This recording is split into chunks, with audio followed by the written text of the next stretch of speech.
અગ્રેસીમાં સ્વાતંત્ર્ય પર્વ નિમિત્તે વારાહી ખાતે યોજાયેલા જિલ્લા કક્ષાના ધ્વજવંદન કાર્યક્રમમાં પાટણ કલેક્ટરના હસ્તે રોટરી ક્લબ પાટણ સંચાલિત એસકે બ્લડ બેંકને તાજેતરની યુદ્ધ જેવી પરિસ્થિતિ દરમિયાન સૌથી વધુ બ્લડ સર્વિસ પૂરી પાડવા બદલ એવોર્ડ આપી સન્માનિત કરવામાં આવી હતી.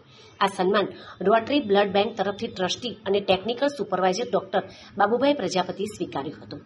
અત્રે ઉલ્લેખનીય છે કે પાટણ તથા આસપાસના જિલ્લાઓમાં છેલ્લા 4 દાયકાથી એકમાત્ર એવી રોટરી બ્લડ બેંક સતત કાર્યરત રહી છે, જેના દ્વારા લાખો દર્દીઓને નવજીવન મળ્યું છે. બ્લડ બેંક ઓછી સર્વિસ ચાર્જ સાથે તથા હજારો દર્દીઓને વિનામૂલ્યે બ્લડ સર્વિસ પૂરી પાડી રહી છે અને આધુનિક ઉપકરણોથી પણ સજ્જ છે. આ અવસર પર blood bank chairman Jayrambhai Patel તેમજ કોઓર્ડિનેટર ચેરમેન ZN સોઢા તેમજ એડમિનિસ્ટ્રેટર નૈતિક પટેલ, રોટરી પ્રમુખ ડોક્ટર પરિમલ જાની તથા સમગ્ર ટીમને હાર્દિક અભિનંદન પાઠવ્યા હતા.